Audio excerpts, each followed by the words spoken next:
Get some analysis now on Turkey Minister Nali Pando's earlier statement, including, of course, presentations which I saw moments ago at the UN Security Council. And for that conversation, we're joined by Ayesha, International Relations expert. Ayesha, good to have you, and thank you very much for your time this evening. What do you think the Israeli government is not bothered by that finding, that it is plausible now that there could be genocide, taking, of course, into account what the ICJ said and what you heard moments ago, Israel responding there at the UN Security Council, and what they believe this finding actually says?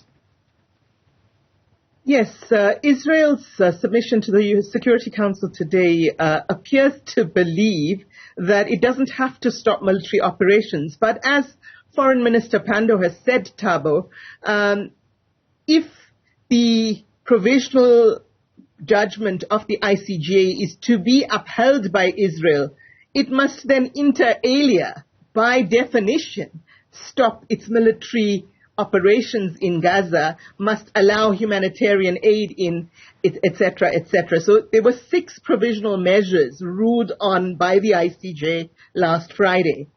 And in today's Security Council meeting, nearly all of the countries that spoke, including Malta, Japan, Korea, China, Russia, even France, and of course Palestine and South Africa, all showed that Israel does not seem to be heeding the Security Council, the ICJ's provisional ruling, and that it may indeed now be not just in flagrant contradiction of international law, including international humanitarian law, but flagrantly defying the ICJ ruling as well.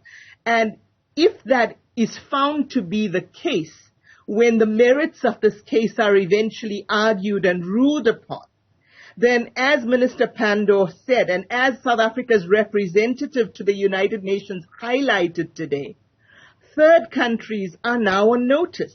So every country that is a signatory to the Geneva Convention must act independently and immediately to ensure the prevention of genocide by Israel, given that the ICJ has said there's a plausible risk of genocide.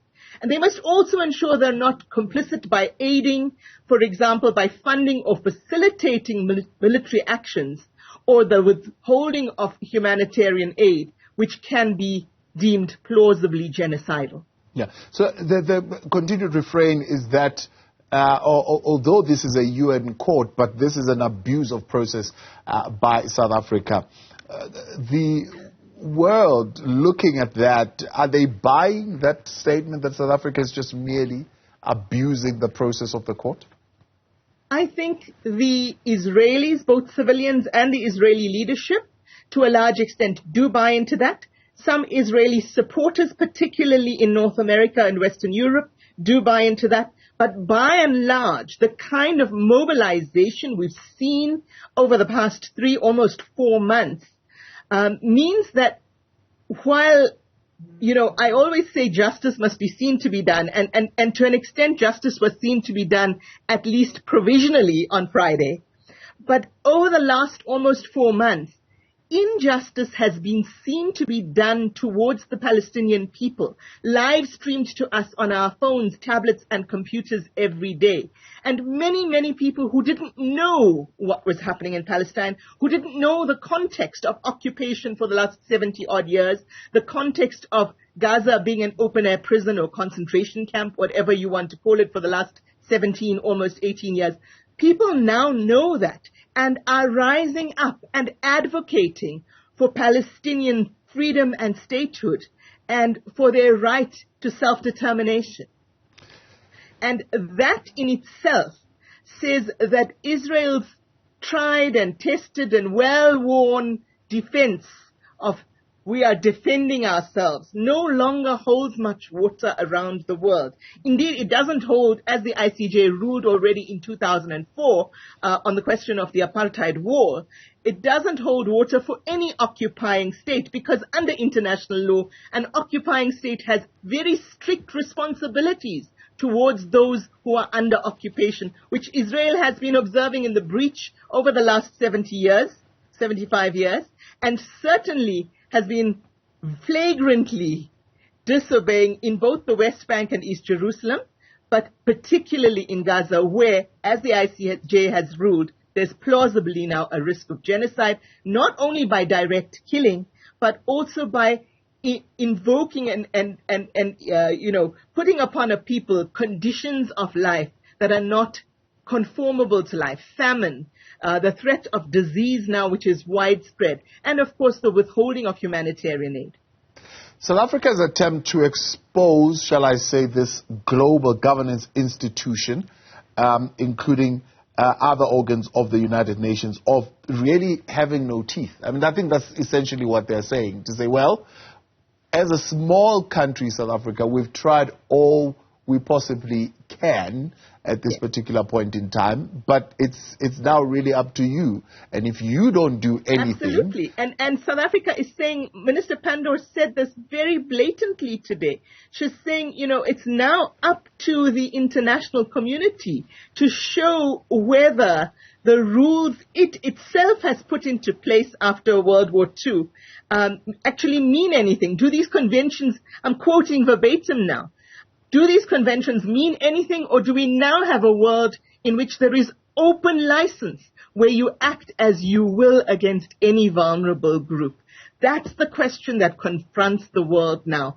And it's a question that underlines the hypocrisy of some of the major global players. For example, in continuing to oppose a ceasefire several times in the United Nations Security Council by using its veto. And as Minister Pandor said post this briefing today, it also then brings up the related issue of UN reform, the reform of the United Nations and its organs, and particularly the reform of the UNSC, which South Africa has been advocating for since 1994. Yeah. It seems, though, I mean, United States, UK, and the likes are not interested in answering that particular question, but they are seemingly bringing up now the UNRWA question and holding funding because of that, instead of actually answering that very important question as to what these institutions are now going to do to answer to what the court, which is theirs, by the way, has said. Yes. Absolutely. And the timing of the decision to defund UNRWA by the United States, let alone the other players who have joined the U.S. now in that decision. The timing of that on Friday, after the ICJ ruling, is suspicious to say the least. The United Nations took immediate effect to deal with those allegations, immediately suspended those. In some quarters they said 9 people, others say 13. But, from an organ of the UN that has done sterling work over more than 5-6 decades, right, and has really, really worked towards peace in the region, not only in Israel-Palestine. And an organ that has lost itself over 150 members in the last few months. An organ that has 13,000 staff members. And you then telling me that because maybe, not proven yet, maybe 0.0004% of its staff may have been implicated in the events of October 7th, which are horrific in and of themselves and deserve to be condemned. You're saying, but because of that, the entire organization must now be defunded. Mr. Trump did this for 3 years. The U.S. defunded UNRWA under the Trump administration, but UNRWA survived. And listening to today's presentations in the UN Security Council, I think it's been made very clear that all of the players, with perhaps the exception of France, who spoke today, are very, very concerned that UNRWA continue to function, continue to be funded.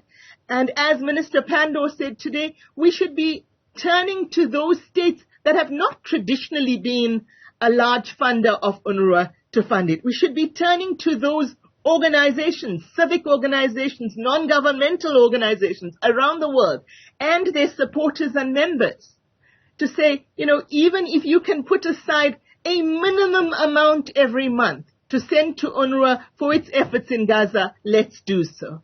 Because really, this decision to defund an entire organization is collective punishment towards the people of Gaza, who are already, as per the ICJ ruling, plausibly at risk of genocide. And currently, 4 out of 5 of those people is starving. So many children have died, Thabo, that if you and I had to attend one funeral a day for a child, not any Palestinian, but a child that has died in Gaza, we would be attending a daily funeral for the next 27 years. That surely puts things into perspective. Ayesha, let's leave it there. Much appreciated. Thank you very much for coming on. Ayesha Kajee, international relations expert there, with some analysis following that briefing. And, of course, the UN Security Council seating that we saw a little bit earlier on.